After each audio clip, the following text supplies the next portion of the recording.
Áquila, bem-vindo. Dê então aí o seu boa noite para o pessoal.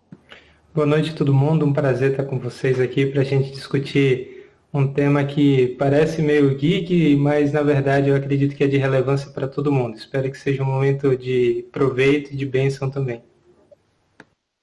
Amém. Temos também o Marcos. Marcos também é um dos jovens da nossa igreja. Marcos, que inclusive trabalha na área com inteligência artificial. Boa noite, Marcos. Dê o seu boa noite para o pessoal. Boa noite, pessoal. Acho que é isso que o Aquila falou mesmo. Pode ser um tema que parece que é muita filosofia, mas é bastante prático e eu estou bastante animado para escutar a conversa hoje. É isso aí. Espero que todos também estejam bastante animados com o nosso tema. Fernando. Bom, Fernando é professor, Fernando faz parte aí de alguns grupos, inclusive um deles, o grupo da ABC2, que pode falar um pouquinho para a gente, compartilhar um pouquinho sobre essas experiências. O Fernando, então, ele é o nosso orador dessa noite, vai trazer um pouquinho dessa palavra, vai nos expor. E, Fernando, essa questão de tecnologia é bastante discutida e, pelo que parece, alguns parece que valorizam demais, tem uma super questão, outros parece que nem ligam para isso, né? Nós mesmos estamos aqui usando a tecnologia e, de repente, a tecnologia dá um chute nas minhas canelas, né? Ela me deixa na mão. Eu lembro quando eu era criança, saiu aquela famosa série do Exterminador do Futuro, onde a inteligência artificial ia acabar com toda a sociedade humana, toda a raça humana. E de lá para cá, quer queira, quer não, todo esse tema da inteligência artificial, o tema da tecnologia, ele está dia a dia nas nossas mãos e cada dia mais nas nossas mãos com o smartphone, com tantas coisas aí que nós temos. E principalmente para o cristão, como que nós, cristãos, vamos lidar com tudo isso? Alguns já estão até falando sobre essa questão de que, na verdade, os cientistas estão brincando de ser Deus, né? Com aquilo que eles estão criando. Então, você tem todo o tempo que você precisar para falar com a gente, para nos ensinar e podermos discutir. E você que está nos assistindo, você pode também dar a sua contribuição e fazer sua pergunta pelo chat aqui do YouTube, tá? Então, vai colocando a sua pergunta aí. O Marcos e o Aquila, eles estão aí atentos, eles vão coletar as perguntas e no final da palestra, né, no final do tempo com o Fernando, depois nós teremos um tempo de perguntas e respostas aí, onde o Fernando vai estar à disposição de vocês para responder todas as perguntas. Então, Fernando, esteja à vontade. Obrigado, Gelean. Obrigado, pessoal aí. É um prazer estar aqui com vocês hoje, né? Bom, esse tema é amplo, né? Foi o que o Gelean falou. São muitas questões que a gente pode conversar. Se deixar, a gente fica aqui o resto da noite, né? O resto passa a madrugada, vai embora, né? Porque é bastante temas. Eu resolvi focar, né? A gente conversando aí, a gente focou nesse tema, pensando assim, no nosso futuro tecnológico, né? A gente fica meio apreensivo, né? O que vem pela frente, onde que a tecnologia vai levar a gente, né? É um ângulo que a gente já pode abordar esse problema, né? Mas, assim, eu sou formado em engenharia, né? Até conversamos aí com o Marcos, e a gente tem essa necessidade, né? De, como cristão, a gente pensar isso, né? Pensar a nossa vocação, para começar, né? Vocação de muitos cristãos, que estão nas áreas tecnológicas aí, mas eu creio que essas reflexões elas servem para todos também, né? Não são só as pessoas que estão nas áreas de tecnologia. Nós somos usuários, né? O tempo todo aí, né? Principalmente nesse tempo agora, né? De pandemia, a gente aí na internet. Então, e todos estão apreensivos, né? O que vai acontecer? Você assiste algum seriado aí de ficção científica, né? O Black Mirror, né? Você fica, nossa, e agora? O que vai? Onde que a gente vai, né? E aí eu coloquei esses três termos aí, né? Utopia, distopia e retrotopia, né? Retrotopia, o pessoal normalmente não ouve esse termo. Na verdade, ele é um termo inventado mesmo para explicar uma coisa que eu vou colocar para vocês. Mas vamos explicar, vamos um por um, né? Assim, o que são essas utopias, essas distopias, retrotopias? São essas alternativas que muitas vezes a gente contempla num futuro aí tecnológico, né? Olha só, né? Definição basiquinha aí, né? Utopia, peguei ali da Wikipedia, né? Do grego ou, né? Que é não, e prefixo de negação, e topos, que é lugar. Então, o lugar que não existe. Né? A definição da palavra mesmo é lugar que não existe. Mas, assim, é um lugar ideal, né? Que não é agora, mas que pode estar lá no futuro. Né? Então, assim, o pessoal usa isso, né? Utopia. Aquele lugar, essa notação de coisa boa, né? Porque depois surgiu o termo distopia como uma coisa ruim, né? Mas, gente, romance clássico aí que propôs, né? Esse termo, é a Utopia do Thomas More, né? Essas coisas foram discutidas muito ali no século XVII, né? Século XVI, XVII, começo ali da modernidade, da ciência moderna. Essas formas de organizar a sociedade de uma forma ideal, né? E principalmente Thomas More e Francis Bacon, né? Usando um método racional, científico, tecnológico, né? Moros é mais uma questão política, mas assim, no ideal de modernidade, né? A gente nem vou detalhar muito essas obras, né? Porque nem eu li isso, eu tenho uma folheada, né? Mas depois, se vocês quiserem também, eu posso passar. Tem uma discussão bem interessante pelo Hendrik van Huyssen. É um livro. Hendrik van Huyssen é um filósofo cristão, tá?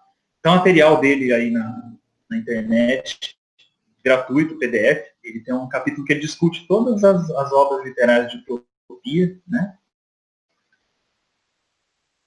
Utopias e distopias à luz de uma visão cristã. Então, assim, uma dica legal, né? Mas, assim, o nosso tempo não permite entrar em cada história, né? Em cada... Mas, olha só, a própria República de Platão, né? O Hendrik van Huyssen, que ele escreve esse capítulo, ele fala que Platão já propôs um tipo de utopia, né? Um tipo, assim, de... Vamos imaginar uma sociedade ideal, organizada de uma certa forma, né? E vamos ver como isso funciona, né? E esse seria a forma ideal de funcionar, né? E, gente, biblicamente, tá? Não sei se está fazendo um salto muito grande aí, mas a própria Babel é uma proposta de utopia, né? Se você ir lá em Gênesis 11, Gênesis 10, Gênesis 11, você vai ver ali a história de Nimrod, né? Que era uma pessoa importante ali da época, que falou, não, vamos... eles descobriram uma tecnologia nova ali de blocos, de tijolos, né, e de argamassa, e eles falaram, não, agora a gente tem a tecnologia de ponta aqui, e a gente vai fazer uma cidade que alcance os céus, né, e vamos fazer o nosso nome célebre e tudo mais. É interessante essa pretensão humana, né, de usando alguma ideia aí tecnológica, alguma ideia política, de tentar criar uma sociedade ideal e falar assim, agora as coisas vão funcionar, né? Chega ao ponto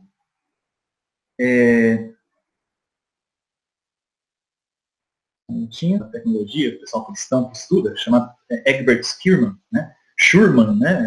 Acho que é Schirman que se diz. Tem obras boas aí publicadas, tá? Em português. E ele fala que a gente vive hoje no que ele entende como uma cultura de Babel, né?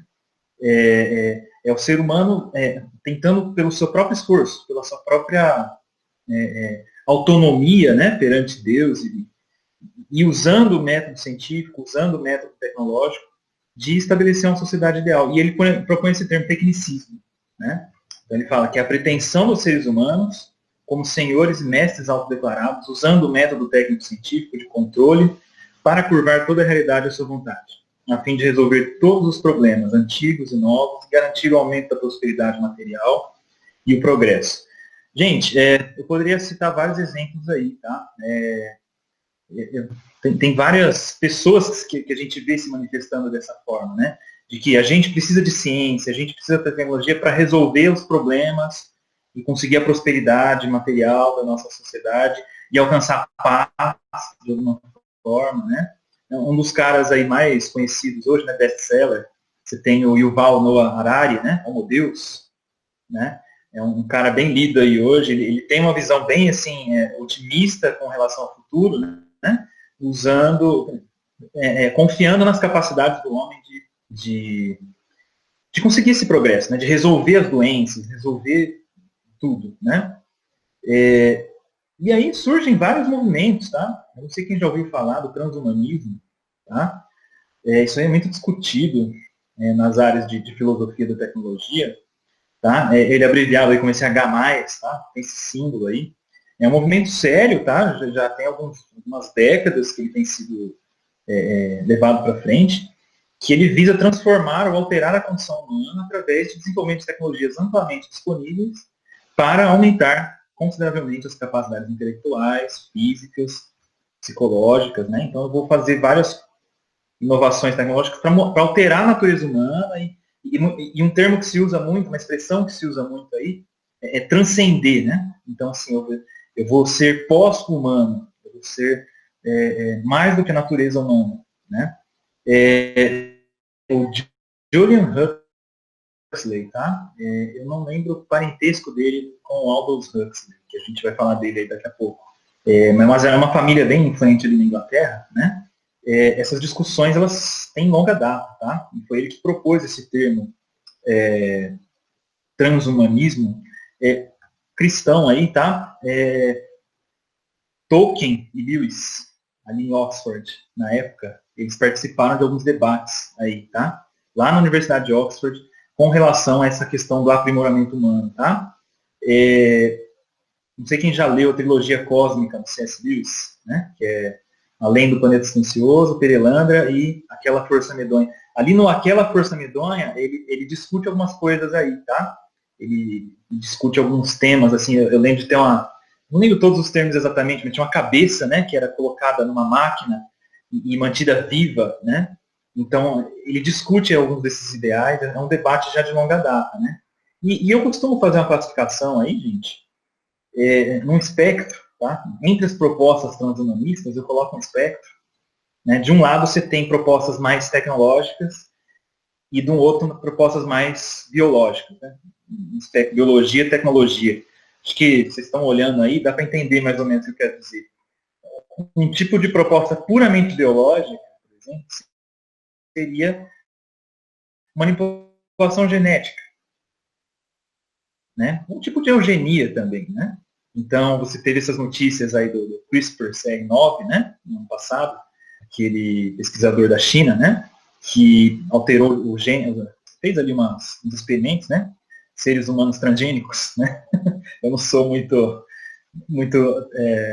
ligado nessa área, mas existe esse tipo de empreendimento, né? Nós vamos conhecer o código genético humano e vamos manipular esse código genético para conseguir o que a gente quer, né? Você vai chegando mais para a tecnologia, né? Você tem melhorias físicas, melhorias cognitivas, você usar certos remédios, né? Certas drogas para causar algumas melhorias físicas. Eu coloquei o exemplo aí do Capitão América, né? Hulk também é um cara que deu errado, né? No fim das contas. Mas existem, assim, esse ímpeto, né, de desenvolver alguns remédios. Já se tem um questionamento se a gente já não tem alguns remédios assim, né? Ou se, assim, até levando a polêmica aí de vez, se você tomar um café, às vezes, para ficar ligadão, né, tomar um energético para ficar ligadão, se você já não está querendo ser um transhumano, né, ser mais do que o seu corpo permite, né? Mas a gente não vai entrar em toda essa discussão agora, né? Ciborgues, né? Então você usar aí próteses, né? Então o Homem de Ferro aí é o caso mais claro, né? Você usar próteses também. E no lado assim totalmente tecnológico é você criar uma Matrix, né? Eu coloquei aí o filme Matrix, né? Matrix. Não sei quem assistiu isso aí. Que você liga ali a sua mente, né? Tem um outro filme do Bruce Willis, também chamado Substitutos, né? Surrogates, que ele coloca isso também, você liga assim seu cérebro e liga no robô e controla o robô simplesmente pela sua cabeça, né? E aquele vira o seu avatar, né? O Avatar também, assim, né? O filme, né? Mas acho que mais ainda, tem alguns autores, o Arthur Clarke, por exemplo, que ele falava de a gente dar um upload da consciência no ciberespaço, né? E viver ali num mundo onde a gente pode controlar tudo, né? Assim, uma rejeição total da realidade. A gente vai criar uma realidade agora pra gente e a nossa mente vai entrar naquilo, né? Assim, uma visão bem doida mesmo, assim, lá da ficção científica, né? Mas são várias propostas otimistas, né? Só que aí a gente fica, né?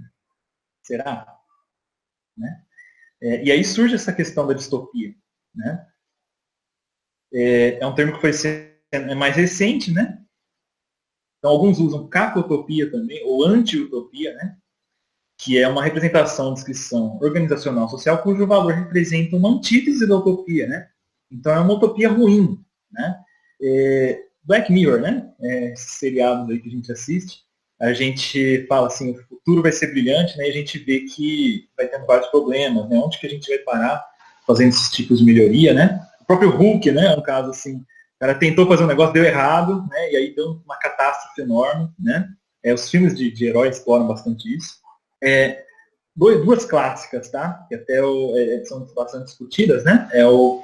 O Admirável Mundo Novo, do Huxley, né? Que ele discute ali também, não esqueci o termo agora, né? Ectogênese, acho que é isso, né? É você criar seres humanos fora do útero, né? Que o Matrix depois pega, né? Discute várias coisas ali, engenharia genética, né? Algumas drogas que alteram o comportamento humano, né? E o 1984, que é mais político, né? Mas você tem ali o Big Brother, né? Sistema de vigilância ali, que vigia todo mundo e faz a sociedade funcionar de alguma forma, que também tem implicações para como a gente vai pensar a tecnologia hoje, né? Então, assim, parece que chegou num certo ponto, né? Eu diria mais assim, na pós-modernidade, que a gente começou a falar, não sei se a ciência e a tecnologia vão levar isso, vão levar realmente para um futuro bom, né? A literatura cyberpunk, né? Então aí assim inaugurada aí pelo William Gibson, né? O Neuromancer, né? Que discute aí o cyberpunk, né? Um futuro aí distópico mesmo, uma sociedade destruída e as pessoas ali conectando seu cérebro em rede, né? Na Matrix, né? Que até o termo Matrix, né? Matrix, usado nos filmes lá, né? Ele vem da obra do William Gibson, né? Do Neuromancer. E assim, você discute várias dessas questões, assim, é uma visão bem pessimista mesmo, né? Bem, acabou, né? A sociedade está acabada com isso, né? E o ser humano tentando viver nesse mundo aí tecnologicamente alterado, né? E o famoso Black Mirror aí, né? O futuro é brilhante, né? Que a gente discute hoje. Isso vai deixando a gente apreensivo, né? E aí, né? Outra cena aí do Black Mirror, né? Eu acho fantástica essa cena, assim, né? Você substituir a realidade, assim, né? Tudo agora é tela, né? E a gente se pergunta, né, se a gente está caminhando para isso. E aí é interessante, porque um tipo de reação, quando a gente enxerga isso, né, comum, e aí eu vou explicar para vocês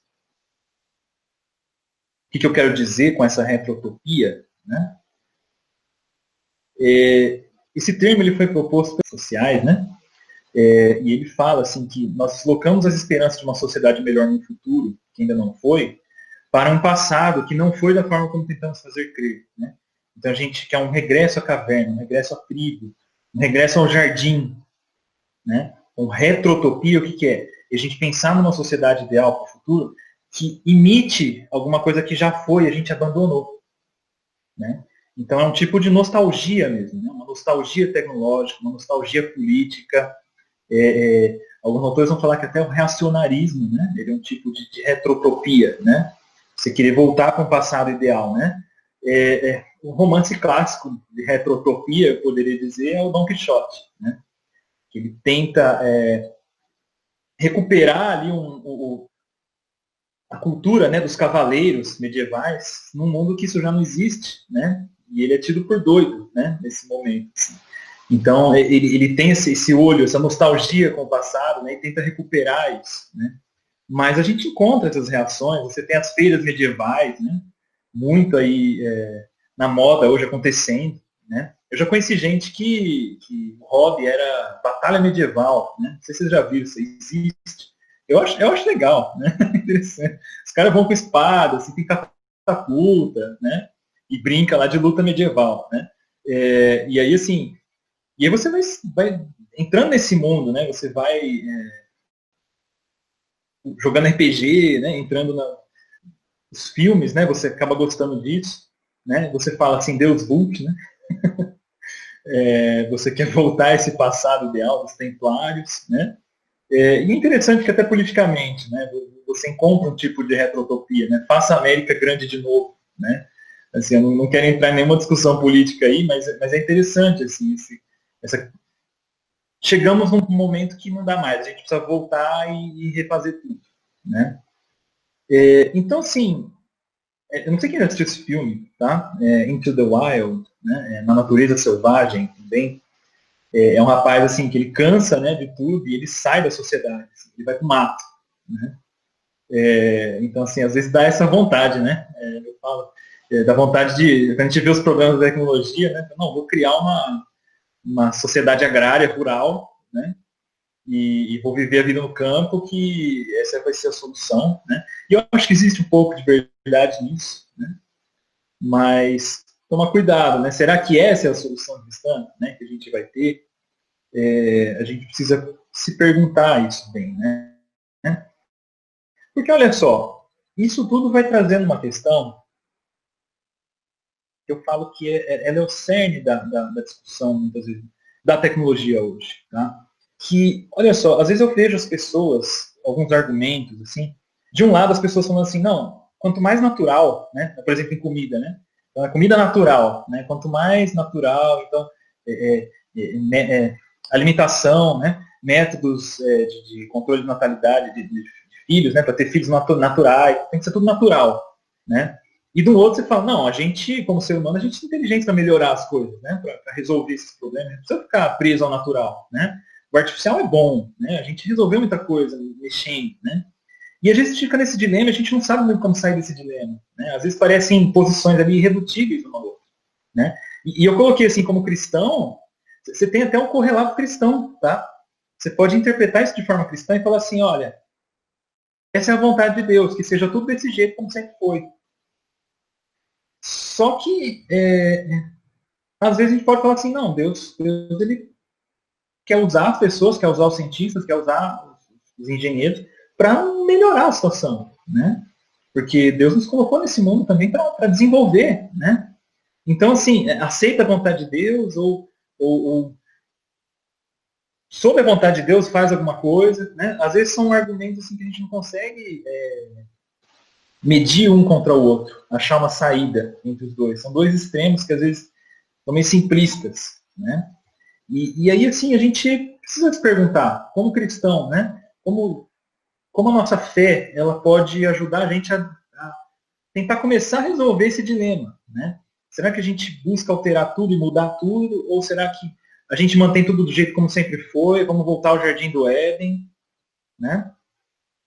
E aí, olha que interessante. Esse cara ele chama Hans Jonas. Ele era um filósofo judeu, tá? Não é cristão, mas ele capturou uma coisa interessante nos livros dele. Ele fala assim que a gente precisa saber, para resolver essas questões, precisamos saber o que o ser humano deve ser, né? Elevar esse sentimento já encontrado no conhecimento só será possível mediante um renovado saber da essência do homem e sua posição no universo, que nos diga o que se pode admitir na futura condição humana e o que há a se evitar a todo custo. Então, assim, é simples o que ele está falando, né? Apesar de ele não ser um cristão, ele está falando assim, olha, a gente precisa de uma antropologia, de uma antropologia e de uma filosofia da natureza, vamos dizer assim, a gente precisa entender quem somos nós e para que a gente está aqui, né? Para poder responder essa questão, né? Simples, né? Ele tenta responder isso de forma ateísta, né? De uma forma, vamos dizer, secularizada, né? Ele não apela à religião necessariamente para tentar resolver essa pergunta, mas nós, como cristãos, nós temos que apelar para isso, né? Assim, não tem saída, né? E olha só, outro autor, né? Jacques Ellul, né? Filósofo da tecnologia famoso e também teólogo, tá? Ele tem algumas obras de teologia, ele é conhecido pelo anarquismo dele, né? Ele era um anarquista, mas a obra dele sobre tecnologia é muito interessante, tá? Vale a pena. Infelizmente, acho que foi publicado no Brasil, o livro dele, A Técnica do Desafio do Século, ela não está sendo mais publicada, ela precisa de uma reedição aí. Mas ele traz essa questão. Ele fala que hoje nós vivemos num mundo em que nós nem mais sabemos para onde nós estamos indo, né? Nós esquecemos nossos propósitos comuns, nós temos enormes meios à nossa disposição, colocamos operação máquinas prodigiosas para chegar a lugar nenhum, né? Então, assim, parece que nem a gente sabe muito bem onde a gente quer chegar, né? Parece assim, que até nesse vácuo de não saber onde que a gente quer chegar, que as visões vão sendo impostas para a gente, né? Porque muita gente sabe e às vezes não é interessante. Né? E aí, assim, vou colocar aqui. Por que isso acontece, tá, gente? Um pouco, eu creio, porque a gente vive numa filosofia, né, num paradigma que parece que desistiu de responder essa pergunta. Tá? Nós vivemos num mundo que parece que desistiu de responder a pergunta de onde nós queremos chegar como sociedade. Tá? Essa filosofia é o liberalismo, mas eu não quero dizer que liberalismo econômico, embora tenha um pouco a ver, mas assim, é o liberalismo ali do século, filosofia política ali do século XVI, XVII, que, olha só o que esse autor traz, tá? Ele chama Taylor Dodson, ele fala assim, que a filosofia liberal, que subjaz ao estilo de vida contemporâneo, ela assume que a boa vida é puramente uma questão de responsabilidade individual. Qual que são as implicações disso? Por que eu quero dizer que a gente não quer mais saber, a gente desistiu de dizer qual é o futuro que a gente quer chegar? Porque a gente responde essa pergunta hoje falando assim, cada um escolhe para si o que quer para o futuro. Né? E olha só, e aí a tecnologia ela surge como uma infraestrutura capaz de prover os meios para cada um escolher para si o que a pessoa acha melhor para ela. Então, olha só, pegando ali o caso do transhumanismo, né? Qual que é o ideal que subjaz ao transhumanismo muitas vezes? É você permitir que as pessoas possam escolher o que elas querem ser. Né? Por quê? Porque eu não vou dizer para as pessoas o que elas têm que ser. Elas vão escolher por elas. Né? Parece assim que as inovações tecnológicas hoje, elas não respondem para a gente o que é uma vida humana boa, o que é uma vida humana frutífera. Tá? Elas vão fazer o quê? Elas vão colocar um produto, um serviço, uma nova coisa no mercado, que quem quiser vai lá e escolhe, e se for bom para ele, ele sabe se é bom para ele, se não é, mas ele vai lá e compra e ele resolve isso. Mas olha só, nisso tudo, a gente perdeu uma dimensão coletiva, né? De bem. A gente perdeu a noção de bem comum. Tá? A tecnologia liberal, né, o paradigma de liberalismo tecnológico que esse autor está acusando, e vários autores também acusam, ele não responde a essa noção de bem comum. Tecnologia hoje, né, e eu falo isso porque eu dou aula para engenheiros, né, às vezes o ideal do engenheiro, o que é? Ele vai só construir um produto, ele vai propor um produto, jogar ele no mercado, né, numa App Store, né, e quem achar legal pega, quem não achar legal não pega, e aí que funcione para cada um. Mas às vezes não existe essa noção de o que nós queremos como sociedades, como comunidades humanas, como pessoas, né, como pessoas num todo. Né? O indivíduo escolhe para ele o que é melhor. Né? Essa eu não creio que seja uma visão cristã das coisas, né? Não é uma visão correta das coisas. E aí olha o que acontece, que ele fala, ou seja, se houver um problema com a tecnologia hoje, e a busca da felicidade, é simplesmente que o espaço neutro necessário para os indivíduos explorarem e construírem pessoalmente a boa vida tecnológica para si mesmos pode estar ameaçado por alguma coisa como má conduta governamental ou desigualdade de renda. Então, olha só, a gente questiona a tecnologia, a gente tem medo das distopias só quando parece que a gente perde a liberdade de buscar a vida como a gente quer. Tá? Então, assim, o problema, por exemplo, da desigualdade de renda, ele fica absurdo. Por quê? Porque renda é o que nos permite entrar no mercado de opções e comprar para a gente a nossa vida, construir a nossa própria vida, construir a nossa própria identidade individual. Né? Então, e assim, renda vira o problema mais crucial para qualquer sociedade. Né? O indivíduo ter acesso. Outras questões de justiça, né? Então, assim, o indivíduo poder ter acesso, né, liberdade de acesso à internet, liberdade de poder ir e vir, entrar em qualquer lugar. A gente começa a questionar isso quando a gente perde essas liberdades, né? Mas a gente ainda tem esse ideal individualista, liberal, né? Que está lá em Francis Bacon, tá lá nos primórdios, de que o propósito da vida humana é eu escolher para mim o que é melhor. Né? De que eu me realizo quando eu tenho à minha disposição o que eu quero. Tá? Esse é o ideal de sociedade que a gente almeja. Assim, a gente não, né? O mundo que a gente vive almeja. Tá? Eu me definir através das minhas escolhas. Eu aumentar o escopo de escolhas, né? Ter cada vez mais escolhas para que eu possa me expressar e me construir. Né? E aí a sociedade vai sendo organizada em relação a isso. Vocês percebem que, no fundo, ela não deixa aberta essa pergunta, né? Sobre o que é a vida boa. No fundo, ela responde essa pergunta sobre a vida boa, dizendo assim, que a vida boa é o indivíduo ser livre para ser, sabe-se lá o que ele quer. Né? Então, e aí a gente vai fazendo tecnologia nesse sentido. E olha só, um cara que fala isso é o Patrick Denning, tá? Esse livro é recente, foi publicado aí no Brasil, e chamado Por que o Liberalismo Fracassou? Né? E ele fala que antes de Francis Bacon, né, antes dessa filosofia liberal, a natureza humana ela era contínua com a ordem do mundo natural. Portanto, a humanidade era obrigada a se conformar tanto à sua própria natureza, quanto em um sentido mais amplo, à ordem natural da qual os seres humanos faziam parte. Então, assim, o objetivo da minha vida era me conformar ao mundo que eu nasci, o mundo que eu habito, né? A essa natureza, a essas leis naturais. Né? Eu tenho que aprender a fazer um diálogo produtivo, me submeter quando possível. Né? Então, assim, é uma interação. E ele fala que com Francis Bacon já veio alguma mudança aí. Só um minutinho. Dominar e controlar a natureza para a liberdade do ser humano. Tá? Então, assim, eles falam para o alívio da condição humana, mas também para a liberdade. Tá? Tem vários ideais que vão surgindo aí. Tá? Charles Taylor é um outro filósofo que trabalha isso. Tá? Vários ideais que vão aparecendo. E eu começo mais a querer buscar essa liberdade para me definir, para eu me livrar de todas essas restrições naturais que me são impostas. Né?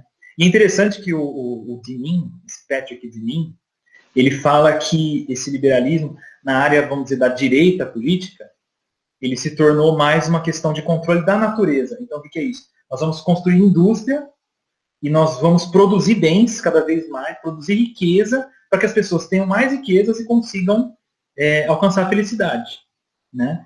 Então, assim, essa liberdade econômica. Na esquerda, ela se tornou mais assim, nós vamos superar alguns tabus, nós vamos superar certas visões morais antigas, né? Nós vamos superar a natureza humana. Então ele fala assim, o liberalismo mais na área da direita, ele se focou mais no domínio da natureza, né? Da natureza exterior ao ser humano. E da esquerda se focou mais no domínio da natureza humana, da natureza da sociedade, né? Mas em ambos os casos é um ideal de controle, tá? É um ideal de domínio absoluto para a liberdade humana, né? Uma liberdade irrestrita humana, sobre o mundo ou sobre a minha própria natureza. Né? Olha que interessante, tem um autor chamado Matthew Crawford, eu já estou acabando, tá, gente? Ele fala uma coisa engraçada, assim, ele fala de alguns desenhos antigos, do Tom e Jerry, do Mickey, né? Ele fala assim, não sei se você já assistiu um desenho antigo, e aqueles desenhos, assim, eles são exagerados, eles são até engraçados, porque é uma realidade que os personagens estão imersos, que ela bate, ela é perigosa, né? Então, assim, tudo pula, né? O cara abre a gaveta, pula uma coisa, e aquilo machuca ele cai no chão, rola. É uma realidade, assim, caótica, doida, né? Além do próprio indivíduo, né? E era o indivíduo o tempo inteiro tentando lidar com aquele mundo, né? Caótico, né? Mr. Bean é um pouco assim também, né? É isso que faz a coisa ser engraçada, né? É o mundo dando errado e ele dando um jeito ali de tentar lidar com aquele negócio, né? Aí ele fala, em alguns desenhos mais recentes, esse Mickey Mouse Clubhouse, não sei quem tem filhos assistiu isso aí, ele fala que houve uma mudança terrível, assim, absurda, né, nesse tipo de coisa. Porque como que funciona esse Mickey House Clubhouse? Né? Não sei quem assistiu o desenho, né, acho que passa no Disney Channel. É um Mickey andando assim, e aí, por exemplo, aparece um problema. Né, então, sei lá, aparece um rio na frente deles. Aí vem um bichinho, né, e aparece assim, olha, tem um rio, o que você vai escolher para cruzar o rio? Aí aparece, você tem o barco, você tem aquilo, você tem isso, você tem isso. Aí o Mickey vai lá e escolhe o barco. Aí aparece a barca, assim, surge o barco na hora, e ele atravessa o rio e resolve o problema. O que o Matthew Crawford fala isso, comentando essa diferença do desenho? Né? Esses desenhos de hoje, eles são tecnológicos, eles são utopias tecnológicas, que assim, que eu não mais tenho que aprender a lidar com uma realidade que é hostil, né? que é diferente. Não, agora eu controlo tudo. Né? Eu tenho nas minhas mãos, é só chamar o bichinho, ele vai lá e aparece a solução na hora e resolve o meu problema, e não tem frustração, não tem paciência, não, na hora caiu, resolveu, né? E ele fala, e a gente está sendo criado nesse tipo de ideal, né? Outro autor que discute isso é o Roger Scruton, tá? Tem uma palestra, um trechinho dele no YouTube, que ele compara a magia das contos de fadas com a magia do Harry Potter, né? Ele comenta que Harry Potter ele é uma magia tecnológica, na verdade. Ele é vamos dizer, um conto de fadas tecnológico, porque a magia no Harry Potter é isso, é eu ter a realidade se curvando à minha vontade, né? E não aquele mundo estranho, misterioso do conto de fadas antigo, né? Então, é esse mundo que vai sendo colocado para a gente. E um autor chamado Albert Borgman, ele chama isso de paradigma do dispositivo. Tá? A gente vive num paradigma de dispositivo. Né? Ele até fala, né, que a democracia liberal é legitimada pela tecnologia. Né? Ela não deixa a pergunta sobre a boa vida aberta, mas ela responde em linhas tecnológicas. E o que ele fala? Você vai colocando cada vez mais dispositivos, cada vez mais botõezinhos e manivelas, né? E isso vai causando alguns problemas. Ele fala assim, que nosso contato com a realidade foi atenuado pelo pressionar de botões e o giro de manivelas. Assim, a tecnologia, em seu glamour desconectado e substancial, provoca desorientação e distração, que são precariamente situados entre o ressentimento mal-humorado e o esforço hiperativo. A gente cansa, né? Isso vai gerando na gente um certo desengajamento com a realidade, né? A gente não gosta quando a realidade bate de volta, né?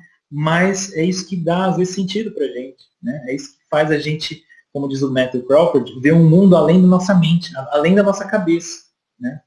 Porque senão fica tudo conforme a gente quer, sempre, né? E a gente fica preso aí na nossa vontade, né? Nossa, gente, eu vou correr aqui, tá? A gente tem que se perguntar, então, qual seria um contraponto? Fica tranquilo, tá? Tá. Fica tranquilo. Beleza. Como a gente vai vencer esse paradigma de dispositivo? Esse ideal de mundo onde a vontade é livre para alcançar o que ela bem entender, né? De uma forma desconectada, de uma forma desengajada. Né? Como é que a gente vai encontrar de novo um mundo além da nossa mente? Né? É interessante a gente pensar isso, porque Aristóteles, né, ele falava que a vida na cidade ela deve ser ordenada de uma forma para criar virtudes necessárias para direcionar o indivíduo ao seu fim, né, a um telos, consiste na felicidade. Então, assim, Aristóteles está falando isso de política, tá? Ele está se direcionando à política, mas ele tem uma teoria interessante que ele fala assim, que a sociedade ela tem que estar organizada de uma forma que produza virtudes nas pessoas e que essas virtudes vão direcionar elas para a felicidade, para o fim delas, o telos, né? Então, assim, sem querer abusar muito de Aristóteles, né, organizar o mundo, né, como se organizar politicamente, tecnologicamente, para direcionar as pessoas a uma visão, a um telos, a uma visão de felicidade, de eudaimonia, né, que é o termo que ele usa. E o cristianismo tem uma proposta, tá? Como que o cristianismo responde qual que é a finalidade humana? Qual é o fim principal do homem, segundo o cristianismo? Né? Ele fala que nós somos imagem de Deus. Tá? Deus nos criou a sua imagem. E essa imagem significa que nós somos colocados aqui nesse mundo como reis e sacerdotes. Tá? Como pessoas que vão dominar sobre a criação. Então aí o mandato cultural, lá em Gênesis 1, né? Gênesis 2. Então o homem foi colocado como alguém para dominar sobre a criação. Parte da ideia de imagem de Deus é isso, né? O homem ele é um sub-rei, né? Um vice-regente, né? Essa ideia de imagem, não dá tempo para explicar muitos detalhes aqui, mas também como um sacerdote, tá? Como alguém que vai estar em contato com essa criação de Deus e vai direcionar o louvor dessa criação de volta a Deus.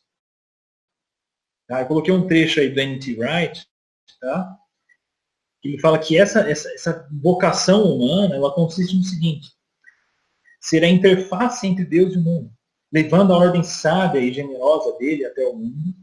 Né? Olha aí, o mandato de rei, né? Levar a ordem de Deus, sabedoria, generosidade até o mundo, e dando voz articulada ao louvor alegre e grato da criação ao Criador. Você percebe que tem um envolvimento muito grande com esse mundo criado. Parece assim que a tecnologia, às vezes, ela quer nos distanciar, ela quer nos separar. Né? Tem um autor, o Egbert Spearman, que eu citei aí, ele usa o termo contra a criação. Né? O que é? Uma cultura de Babel, uma cultura rebelde, ela vai criar uma contra-criação. Ela quer fugir da criação de Deus e quer criar um próprio mundo, ela quer criar o seu próprio ser humano, ela quer criar a sua própria realidade. A utopia tecnológica, o transhumanismo, ele busca isso. Ele busca criar o seu próprio ser humano, criar a sua própria realidade. Na visão cristã, a gente está aqui com uma coisa diferente. A gente está aqui para dominar e afirmar esse mundo. Né? Para servir como essa interface entre Deus e o mundo. Né? De uma forma amorosa, de uma forma sábia. Né? Então, assim, o trabalho ele é de afirmação da ordem criada. Né? E não de rejeição ou substituição. Né? E assim, isso para a gente, isso vem claro quando a gente estuda a Bíblia, né? Isso é um ato de fé que a gente faz, porque nós não somos os reis, né? Nós somos sub-reis, nós estamos prestando contas para alguém. Tá? Então, a gente precisa ter essas virtudes que nos permitam entender o que é essa afirmação. Né? Então, tem um autor que chama David Lewin, que ele fala assim, que o desenvolvimento tecnológico hoje ele é projetado para atender apenas o escopo de bens finitos e definíveis. E é essa limitação, essa projeção finita, que nega um papel aos deuses. O que ele quer dizer aí? Quando a gente busca uma tecnologia hoje, a gente visualiza de uma forma muito finita, de uma forma muito definida. O que é isso? Eu quero hoje comprar um Big Mac, eu quero comprar uma coisa no iFood. O que a gente visualiza hoje é muito assim, é muito definido, é muito fixo.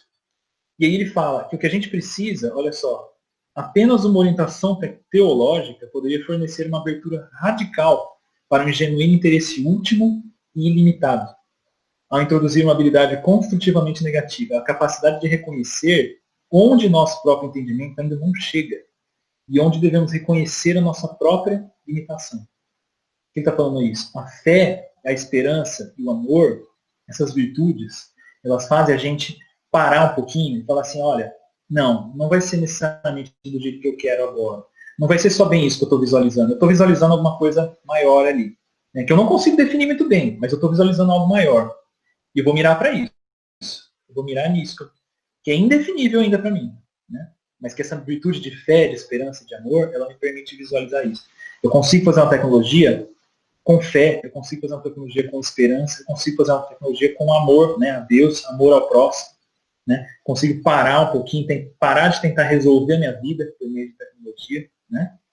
E eu preciso dessa habilidade de uma abertura radical para um interesse último, limitado, para uma coisa que eu não sei o que é, mas é bom para mim. Né? Eu falo, a prática da oração não é a mesma coisa, por exemplo, de você pedir uma comida no iFood que você sabe, hoje eu quero um açaí e tal.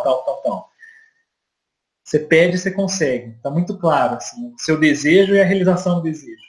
Né? Agora, quando você tem uma prática, uma disciplina espiritual, por exemplo, da oração, você não sabe o que você vai receber. Né? Você não visualiza a concretização daquilo. Você se abre para que algo de fora venha e fala com você, para que Deus venha e fala com você. Né? Então, a gente precisa ver isso, na realidade, como como um sacramento que aponta para Deus. Tá? Que é isso? Se a gente vai respeitar esse mundo criado, né, aqui é outro ponto que eu coloco. Você vai falar assim, então eu vou limitar a minha tecnologia. Mas eu não vou limitar a tecnologia porque eu vou idolatrar a criação. Tá? O paganismo vai falar isso. Né? E, na verdade, você tem hoje aí correntes neopagãs, né? Retrotopias neopagãs, que tentam voltar a algum tipo de respeito pela natureza, né? Que tentam divinizar a natureza e falar assim, não, a gente não vai mexer com a natureza agora. Né? Aqueles filmes japoneses lá, o Estúdio Ghibli, né? Tem muitos filmes assim, Princesa Mononoke, né?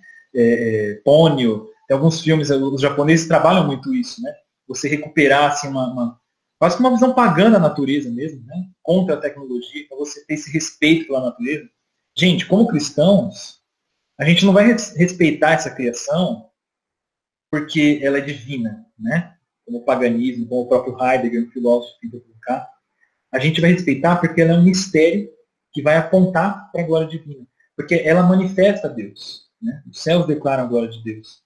E se a gente preserva isso, se a gente tenta cumprir essa vocação sacerdotal, né, de preservar e buscar o louvor da criação, né, é isso que vai acontecer. Né? A gente precisa reconhecer essa voz do Criador em adoração. Né? Estou acabando aqui, gente. Acabou demorando muito mais do que... vou passar aqui. Eu falei daquele autor, Borgman, né, Albert Borgman. Cara, assim, gente, esse livro, esse autor, ele é o meu filósofo da tecnologia preferido, tá? Precisava ser publicado em português. Assim, eu citei vários autores aqui, tá? Mas se tem alguém que você poderia procurar para ler, tá? Ele é católico romano, tá? Ele é um cristão católico romano. Mas o que ele propõe, tá? Em toda essa visão da vocação humana, real, sacerdotal, que a gente precisa fazer tecnologias que ajudem essas coisas e práticas focais. Tá? O que ele chama de coisas e práticas focais? Uma coisa focal, por exemplo, são coisas que impõem para a gente uma presença, uma eloquência. Então ele dá o exemplo de uma catedral. Né? Ou mesmo uma montanha, um passeio na natureza, por exemplo. Você olha para aquilo e aquilo impõe uma presença, uma eloquência que você sai de você mesmo. Né? Você fala assim, você olha para aquilo e você fala, uau! Né? Isso precisa ser guardado e realçado pela tecnologia. A tecnologia não pode nos afastar das coisas focais. Tá? Dessa presença eloquente que está nas coisas naturais, que está na cultura, que está nas outras pessoas também. Né? E ele fala, e também tem as práticas focais. No outro lado, no outro extremo, né, você tem as práticas focais. O que é isso? São atividades humanas que você tem uma excelência, você tem engajamento. Então, por exemplo, ele gosta muito do Michael Pollan, né? O exemplo de cozinhar. Né? Hoje em dia a gente pede no iFood, simplesmente. Né? Mas ele fala, gente, existe uma excelência numa cozinha, né? Um engajamento com a comida, né? Que você sente o cheiro, que você vê a textura do alimento, e a excelência que você desenvolve ao se envolver naquilo. Isso precisa ser guardado e realçado pela tecnologia. Falando teologicamente. Por quê? Porque tudo isso é a grandeza de Deus. Tudo isso aponta para Deus. Tá? Então, como vocação real e sacerdotal, nós temos que produzir tecnologias que vão realçar as coisas e as práticas focais, porque essas coisas e práticas focais apontam para Deus. Elas são sacramentos. Tá? Elas têm uma realidade sacramental que apontam para Deus. E ele fala, e aí tem um espectro, tá? No meio termo, você tem coisas que são tanto coisas como práticas focais. Tá? Então, andar a cavalo, né? O cavalo ele acaba funcionando como uma coisa focal, mas andar a cavalo também acaba sendo uma prática. Né? Então, assim, na prática, o que isso significa? A gente tem que ver em cada tecnologia. Né? Como a gente vai produzir tecnologia para realçar as coisas e práticas focais, para realçar o caráter bom dessa criação de Deus, né? Para nos engajarmos com essa realidade. Né? Eu vou parar por aqui, depois a gente pode seguir para as perguntas, depois, se quiserem, eu volto alguns slides para a gente esclarecer algumas coisas. Não sei se eu me enrolei um pouquinho aí, se deu para entender tudo. Tá? Não sei se eu falei muito difícil, a gente sempre tenta ser mais claro, né? O mais claro que pode, mas a gente vai esclarecendo aí com as dúvidas.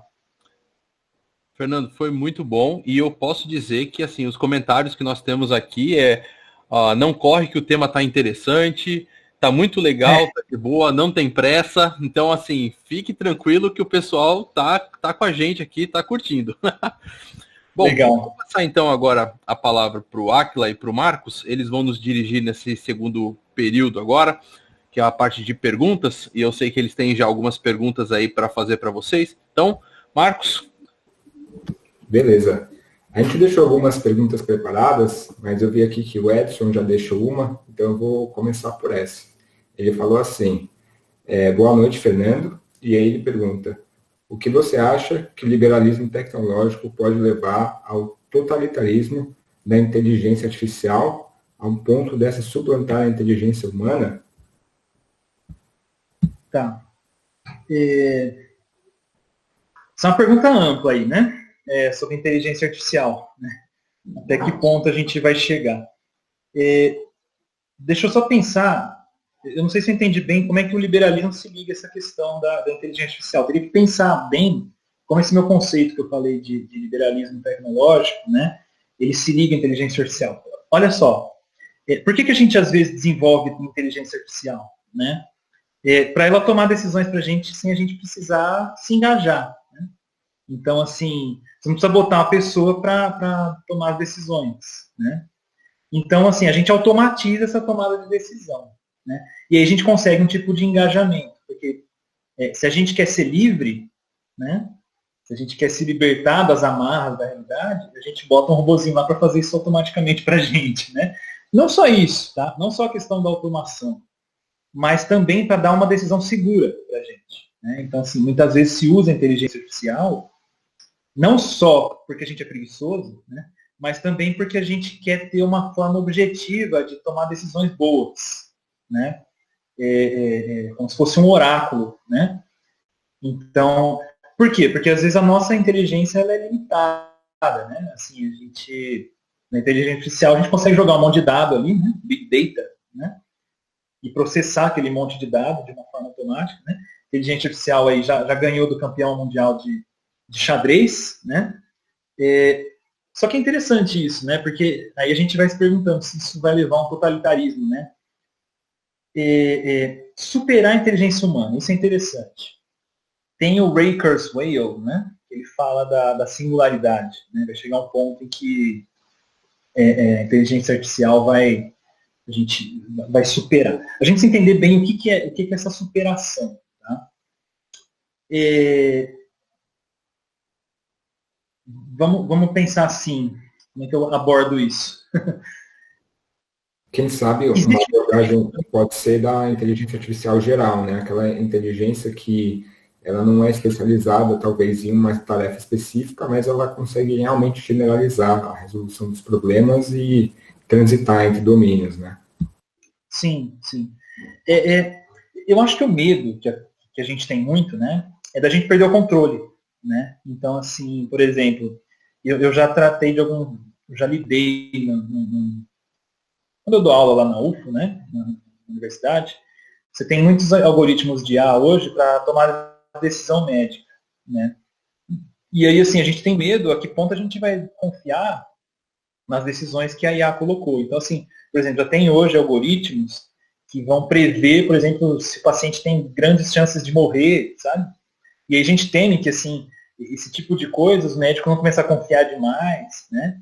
E aí a gente não vai tomar decisões erradas mesmo, né? Na área jurídica também o pessoal teme muito, né? Você usar uma IA aí para dar uma decisão jurídica e condenar uma pessoa ou fazer alguma coisa, sendo que ela não está lidando com toda a realidade.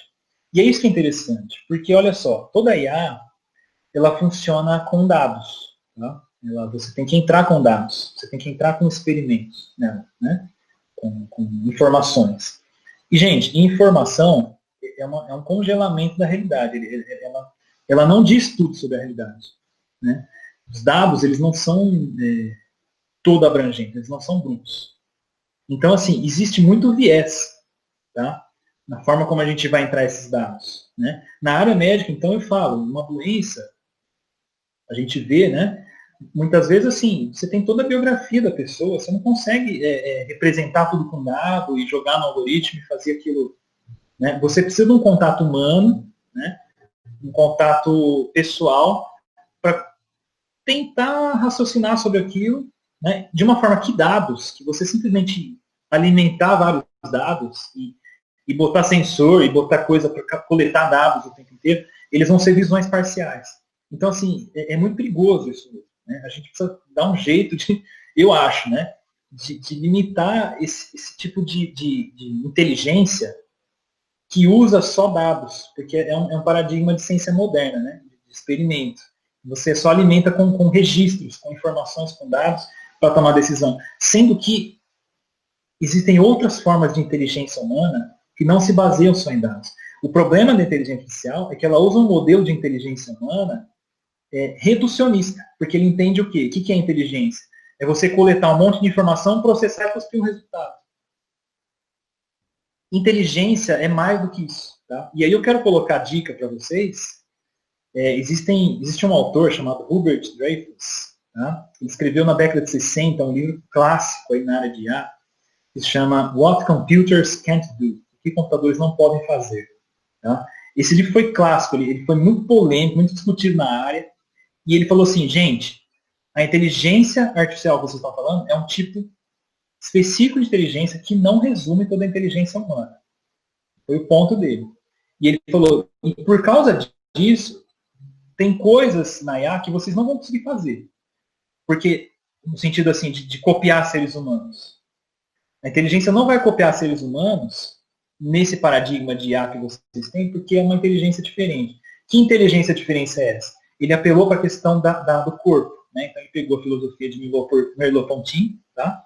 E falou assim, seres humanos são seres corporificados. Nós temos uma inteligência corpórea. Tá? Nós somos seres com corpo. E isso define muitas vezes a forma como a gente raciocina. Tá? Outra coisa que ele falou, nós somos seres culturais, nós somos seres sociais. Essa questão de nós habitarmos numa comunidade social, numa comunidade linguística, faz com que a nossa inteligência ela seja diferente. Nós nascemos, nós crescemos, nós morremos. Né? Robôs não fazem isso. IA não nasce, cresce, morre. Né? Então, assim, isso define um tipo de inteligência muito diferente e muito boa e muito importante de ser preservada. Tá? E aí ele falou, gente, vocês vão ter problema em tradução de linguagem. Vocês não vão conseguir fazer algoritmo para traduzir texto. Por quê? Porque texto é muito linguístico. E linguístico você precisa habitar numa comunidade linguística para compreender. Né? Aí ele apelou lá para Wittgenstein também. Né? Ele falou, vocês vão travar aí. E, gente, assim, Google Translate faz algumas boas traduções hoje, né? Mas não chegou no ideal. Tá? E ele falha exatamente no ponto em que a gente precisa de vivência cultural. Qual que é o problema? Ele não traduz linguagem, por exemplo, palavras ambíguas. Ele não pega contexto. Né? Que é só uma pessoa que vai ler aquilo e vai entender, não, entendi o que ele está falando, porque eu vivenciei aquilo. Então é uma inteligência diferente. Falei muito, tá? Mas é porque essa pergunta é muito boa, né? Talvez eu até já respondi algumas outras aí que possam ir. Beleza, a gente tem outras perguntas aqui no nosso chat também. A Jennifer fez a seguinte pergunta, baseado no que você respondeu da primeira. Essa preguiça de tomar decisão, quando usamos ao extremo a inteligência artificial, faz de alguma forma a mente do ser humano ser cada vez menos criativa? Eu creio que sim, tá? De uma certa forma, sim, porque, olha só, foi até uma questão que eu falei. A gente tem um engajamento menor com a realidade, tá? Então, assim, quanto mais a gente terceiriza o nosso engajamento com o mundo, né? E, na verdade, essa é a teoria do Borgman, tá? Do Albert Borgman. Ele fala o seguinte, a tecnologia ela vai terceirizando o nosso contato com o mundo, né? Então, assim, agora eu peço iFood, tem sempre algum robozinho que faz as coisas por mim. E eu não ponho a mão na massa, tá? E olha só, criatividade, tá?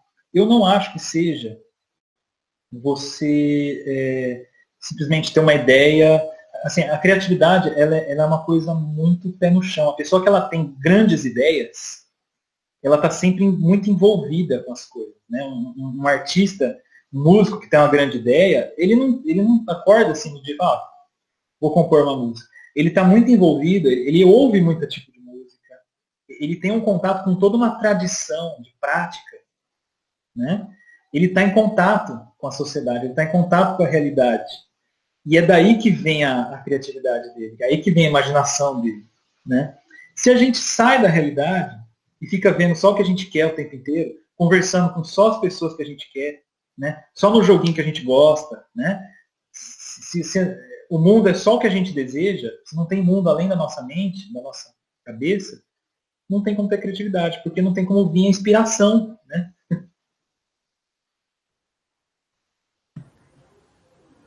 Legal. A gente tem outras perguntas aqui também, que pensamos ao longo da semana, já sabendo que o tema tem muito a explorar. E eu queria fazer uma pergunta mais teológica, que eu sei que você esteve pensando sobre isso recentemente, que é sobre o novo céu e a nova terra, como está citado lá em Apocalipse 21, enquanto utopia. Você qualificaria isso como uma utopia? É a primeira, e algumas perguntas sequenciais a essa. Se for uma utopia, você qualifica como uma utopia que a gente não vai atingir debaixo desse sol? Se você acha que não, por que ou a gente deveria perseguir esse estado de harmonia, de relação entre as pessoas? E se você acha que a gente não vai atingir isso debaixo desse sol, por que se esforçar para construir coisas que são aproximações dessa realidade? Sim. Cara, essa é outra palestra. Mas é interessante, né? Bom, se Novo Céu, Nova Terra é uma utopia, você vai ver isso aí, porque, olha só, o jeito como eu apresentei a utopia ali, né, e alguns autores cristãos apresentam, seria a pretensão humana, né? Então seria um tipo, vamos dizer, de salvação por obras, né? Pelo próprio esforço humano a gente alcançar um estado ideal. E a gente sabe que não é por aí, né? Agostinho fala, né, das duas cidades, né? A cidade de Deus e a cidade dos homens, né?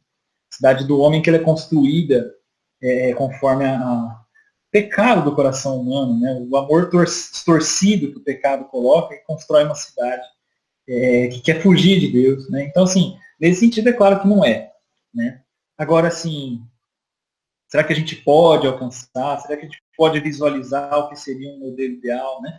Às vezes me fazem a pergunta assim, vai ter tecnologia no céu, né? No novo céu, na nova terra? Eu creio que à medida em que nós somos, que a salvação de Cristo nos restaura o nosso propósito original, que é de sermos reis e sacerdotes, e a Bíblia fala isso, né, que nós vamos reinar com Cristo, é impossível a gente falar que não vai ter algum tipo de tecnologia, porque a tecnologia é o reino é o reinado do ser humano sobre as coisas que Deus criou, né? Então, assim, a gente pode almejar, sim, um tempo em que nós vamos reinar com Cristo, né? Isso vai envolver tecnologia de alguma forma. Como vai ser essa tecnologia, a gente não sabe, porque a tecnologia hoje é cheia de problema, né? Então, assim, eu costumo falar, ela é ambígua, né? Ela tem coisas boas, mas ela tem coisas ruins ao mesmo tempo, e às vezes não dá nem para separar uma coisa da outra, né? Mas, assim, o que eu vejo é o seguinte, a gente tem que ser bons mordomos para o que a gente tem hoje, tá? O nosso propósito hoje é desenvolver virtudes, né? É desenvolver a nossa salvação, como o Paulo fala, né? Desenvolver a nossa vocação cristã com o que a gente tem aqui hoje, almejando um dia em que Deus nos vai dar tudo, né? É muita parábola dos talentos, né? Então Deus nos dá um tanto agora, né? E aí ele vai um dia falar, você foi fiel um pouco, então agora eu vou te dar muito, né? Tem uma frase do C.S. Lewis que eu acho linda, né? Eu acho muito bonita, que ele fala que Deus nos dá os pôneis, né? Então nós temos que aprender a montar nos pôneis, né? Sendo que depois Deus vai dar os cavalos. E ele fala, esses cavalos, eles estão lá bufando, eles estão esperando para receber a gente, né? Para a liberdade da glória dos filhos de Deus, como fala Paulo, né? Então a gente tem que aprender com esses pôneis, tá? A tecnologia que a gente tem hoje, né? A vocação de engenharia que a gente tem hoje é Deus querendo treinar a gente tem que aprender, né? Eu sempre falo assim, por que a gente tem que aprender a usar bem o nosso celular? Por que a gente tem que aprender a ser um bom engenheiro? Porque quando a gente aprender isso, você imagina o galardão que a gente não vai receber um dia, né? De Deus virar e falar assim, servo bom, você foi fiel no pouco que eu te dei. Né? Então agora, olha só, né? Imagina só o que um engenheiro fiel hoje vai poder fazer num novo céu, numa nova terra. Né? Isso assim, é muito bonito de pensar, né? Não sei se respondeu tudo. Sim, e mais do que no sentido de recompensa, no sentido de capacidade de lidar com o que virá, né? Sim. Isso aí, muito legal. Então, pensando ainda num futuro mais distante, como você acha que, vamos dizer, que o tratamento pessoal da tecnologia pode alterar os caminhos onde a gente vai chegar? Então, por exemplo, hoje em dia, a gente tem o nosso celular, a gente tem carro, tem, enfim, N coisas com as quais a gente trata com muito carinho. Mas agora, com tecnologias que, de certa forma, têm uma inteligência, pode ser que a gente passe a realmente tratá-las como pessoas mesmo, né? E eu acho que até o Black Mirror que você citou bate muito nessa tecla. Então, como que você acha que isso pode influenciar a gente no futuro, onde a gente é cada vez mais acostumado com esse tipo de coisa? Sim. A gente é um perigo, né, que a gente tem sempre, a gente se adaptar demais, né? E eu falo, né, uma coisa, tem até um podcast meu lá com o pessoal da BC2, então, se a tecnologia é neutra, né? Então, muita gente fala, né, tecnologia é neutra, fala assim, ela não é nem boa nem ruim, né? Depende de como a gente usa isso. Só que o problema é que a tecnologia molda a gente, né? Então, ela molda a forma como a gente vai visualizar as coisas. Ela tem um livro, citaram aí nos comentários, né, do Nicholas Carr, né, Geração Superficial, que a internet tem feito com os nossos cérebros. Então, o pessoal está preocupado com isso, né? Como que isso vai afetar as relações, né? Principalmente até com essa questão de IA, tem uma área de pesquisa hoje chamada interação humano-robô, né? Ou mesmo algumas áreas aí de computação afetiva. É uma área de pesquisa que eu estou entrando agora, sabe? Pessoalmente até eu estou querendo pesquisar algumas coisas nessa área, né? Quem se interessar aí, a gente pode bater um papo. Mas, o que é isso? Interação humano-robô, computação afetiva. Tem muitos caras aí, nesse lugar, né, nessa área de pesquisa, que eles falam assim, a gente tem que desenvolver uma IA que vai funcionar igual uma pessoa mesmo. Tá? A ponta assim, do cara conversar, por exemplo, com um chatbot, igual ele conversa com qualquer outra pessoa, e tipo, ai, que legal que vai ser isso, né? Demais, né? Cai naquele filme, né? O Her, né? Do Joaquin Phoenix, né? O cara até se apaixona tal, pela IA, né? E a gente pode se perguntar, né? Será que isso não está afetando alguma capacidade nossa, né? De reconhecer isso? Eu acho assim, a gente está perdendo o contato real com as pessoas, né? A gente vai perdendo algumas dimensões da vida, né? E vai, assim, moldando todas as nossas opções à luz do que a tecnologia oferece, né? E aí isso vai dificultando as coisas. Eu não sei, assim, como que a gente vai resolver isso lá pela frente. Mas, assim, eu acho que a gente tem um papel como cristãos, sabe? Acho que é o Michael Gorin que fala, nós somos ministros da realidade, né? Os cristãos são ministros da realidade. E a gente, assim, como igreja, a gente precisa ministrar a realidade num mundo, vamos dizer, virtual, num mundo hiperreal, né? E a gente tem que cultivar essas virtudes juntos, né? Como comunidade, como uma forma aí até de resistência, né? A essas coisas que podem vir, né? E que Deus nos capacite a isso, né? Com certeza. A gente tem mais uma pergunta aqui. Vou até pedir para você tirar o slide do compartilhamento para o pessoal ter o foco aí também em você enquanto você estiver respondendo, mas a gente já fez uma pergunta, vou até fazer uma correção, foi a Larissa e não a Jennifer que tinha feito, sobre a questão da criatividade, mas tem uma questão mais geral que a gente percebe que a tecnologia muda a forma como a gente tem vários sentimentos e posturas e respostas à realidade. Você acha que as facilidades tecnológicas têm afetado e como tem afetado as questões ligadas a autocontrole, paciência, atenção e sentimento de tédio? Demais, né? A gente, tem até Lutero, ele fala, né? Da encurvatura do ego, né? Tem um termo dele lá, várias pessoas discutem, né? Assim, a gente está cada vez conversando mais com a gente mesmo, né?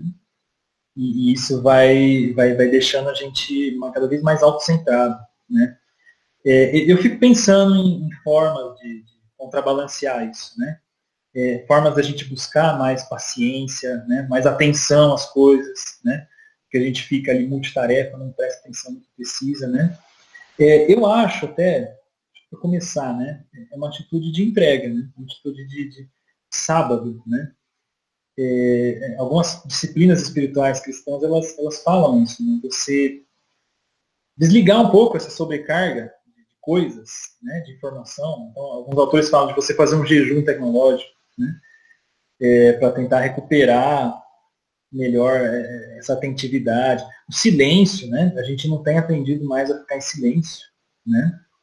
E o silêncio é uma coisa muito importante, né? Para a gente até pensar sobre a nossa vida, né? Para a gente orar, para a gente buscar algumas coisas. Então, assim, são coisas que eu tenho buscado muito, sabe? Como que a gente pode trabalhar isso, até pastoralmente, né? Eu vejo, assim, a gente tem uma insaciedade por informação, por estímulo, né? Assim, que o tempo inteiro a gente está olhando e parece que nunca sacia, parece que nunca chega um ponto que a gente fala assim, chega, né? Vou desligar isso aqui agora e vou ficar em silêncio, vou prestar atenção aqui na minha vida, nas coisas. E eu fico pensando como é que a gente pode conseguir uma saciedade mais rápido, né? Porque parece que não tem limite, né? Joguinho que a gente joga hoje, o pessoal fala, né? Como que eles alimentam assim, aquele estímulo de reforço, né? Estímulo e reforço de recompensa, né? E aí você vai, e não tem limite. Se deixar, você fica a noite inteira jogando e quando vê, você acaba até... Você cansa de jogar, você fica entediado, né? De tanto que aquilo te estimula, né? Então, assim, o que a gente vai fazer isso é beleza.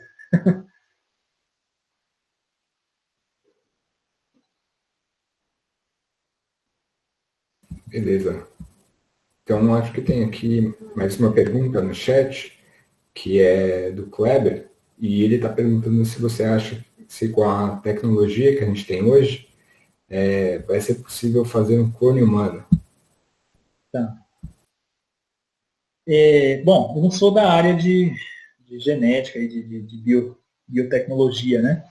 Mas tem muitas questões de bioéticas, né? Nessa área de biotecnologia aí. Bom, tem muitas coisas que a gente pode questionar, assim, trabalhar aí, né? Hoje você tem clone de ovelhas já, né? Então, assim, a princípio isso poderia ser feito, né? Eu acho que a tecnologia está aí. Quais seriam as implicações disso? Aí tem muita discussão, tá? O Hans Jonas, um autor que eu citei aí, filósofo judeu, ele tem algumas discussões nesse livro. Tem um livro dele que chama Técnica, Medicina e Ética, que ele discute as questões de clonagem. Tá? Ele fala assim, né? Você imagina que vida miserável você poderia fazer, sendo que...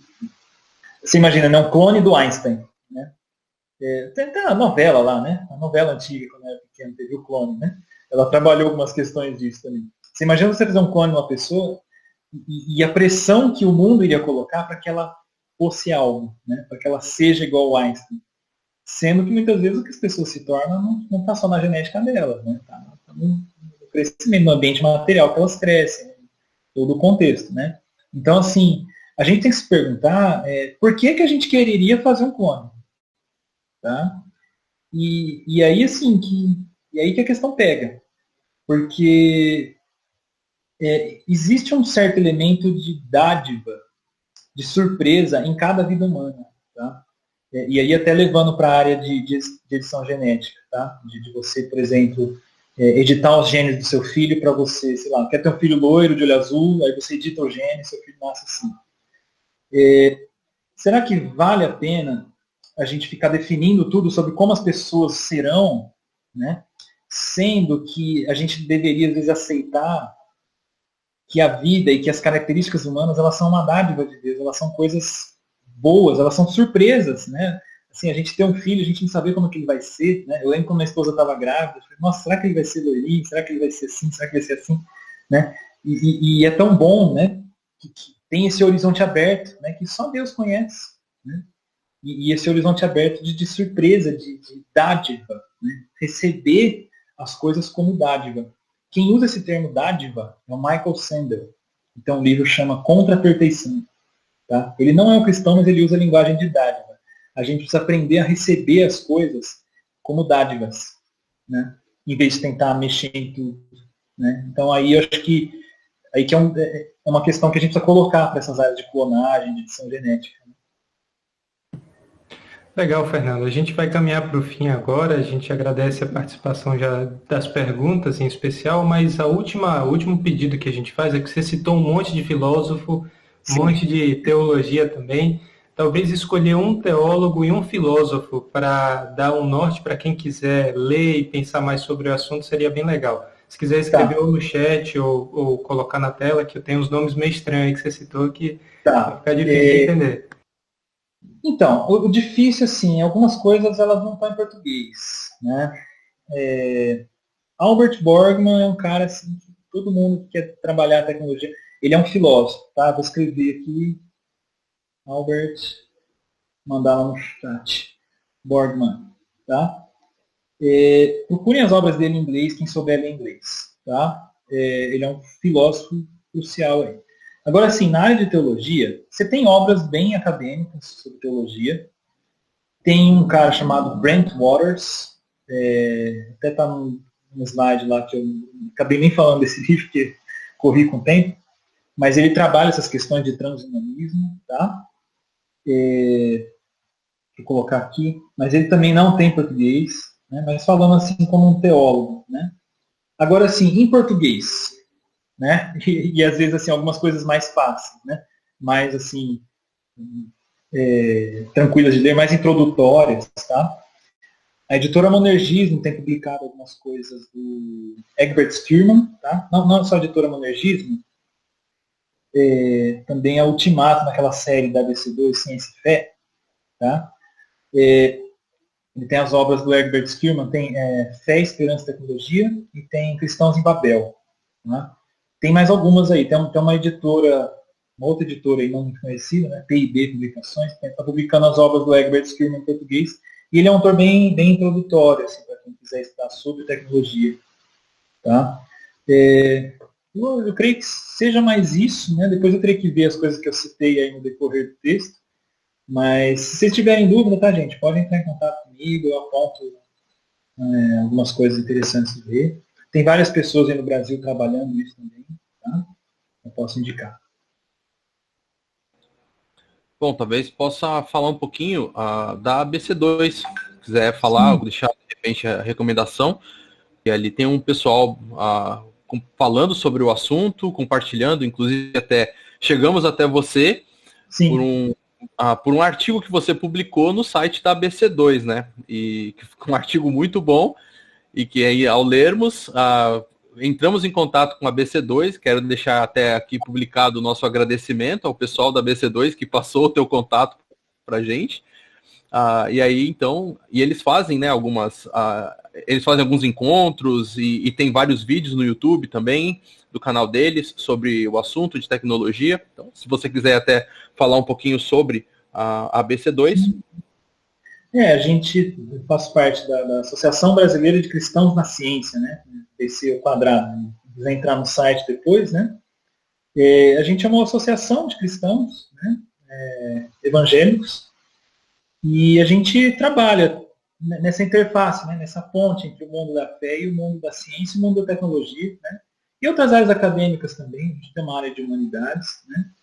E eu estou trabalhando ali com eles, a gente faz alguns trabalhos, alguns eventos, alguns estudos, né, nessa área de tecnologia. Tem bastante gente interessante, que vocês podem entrar em contato aí. Várias pessoas aí ao redor do Brasil trabalhando nesses temas. A gente quer servir como esse link mesmo, né, entre a igreja e o meio acadêmico mesmo, ou não só meio acadêmico, meio lidando com tecnologia, né. A gente crê que a gente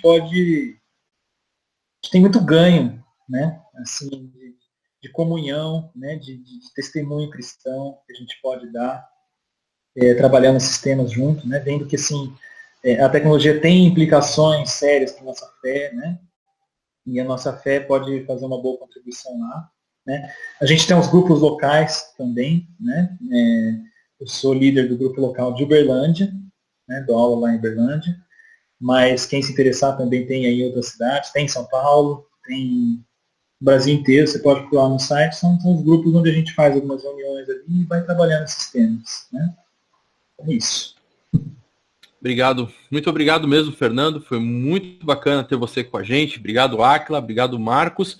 E obrigado todo mundo aí que esteve com a gente no chat, participando. Acho que, Fernando, você acompanhou o chat, aí você viu que o pessoal não estava preocupado com o tempo. Pelo contrário, o pessoal queria mais. Sim. Aí. Então, você podia ter desenvolvido seus slides à vontade aí, tá? Não, mas eu estava querendo focar nas perguntas, que eu acho que ia ser... Assim, quando eu entro nesses temas, na hora que bate o slide, assim, eu falo, gente, isso aqui vai dar uma pergunta boa. E deu, foi muito bom, foi muito bom mesmo. O pessoal curtiu, o pessoal interagiu bastante. Eu creio que, quem sabe, aí a gente pode, de repente, pensar para um segundo tema e desenvolver alguma outra área um pouco mais para frente. Quero agradecer a todos. A gente trabalhou geral. Sim, pode falar. Não, aqui a gente trabalhou bem em geral, né? Depois pode ter algum tema específico, tem bastante coisa. Sim, uma ideia que a gente tinha comentado é que, como são assuntos que puxam tantos outros assuntos, uma recomendação é, se o pessoal quiser ter um outro momento para tirar dúvidas, coloca aí no chat as perguntas que gostariam de fazer e não puderam ser feitas ainda, que a gente pode até avaliar em ter um momento com o Fernando para dar continuidade a essa conversa também, né? Legal. Sem dúvida. A gente pode pensar sobre isso. E vai ser muito bom ter aí de novo, fazer uma outra live aí. Bom, antes da gente só encerrar essa live, queria dar só um comunicado. Se você não está conectado com a gente, é só a oportunidade de se conectar com o Ministério Integre. Então você pode entrar em contato com a IBNU direto. Você pode entrar no site da IBNU, ver o e-mail, ver o nosso WhatsApp da IBNU e então mandar uma mensagem via WhatsApp ou via e-mail, que o pessoal vai colocar você em contato comigo, com o pessoal do Ministério Integre, e você pode fazer parte do nosso ministério, pode fazer parte do nosso pequeno grupo. Se você quiser, inclusive, saber, o Áquila, ele tem dado estudo todo sábado à noite sobre Colossenses.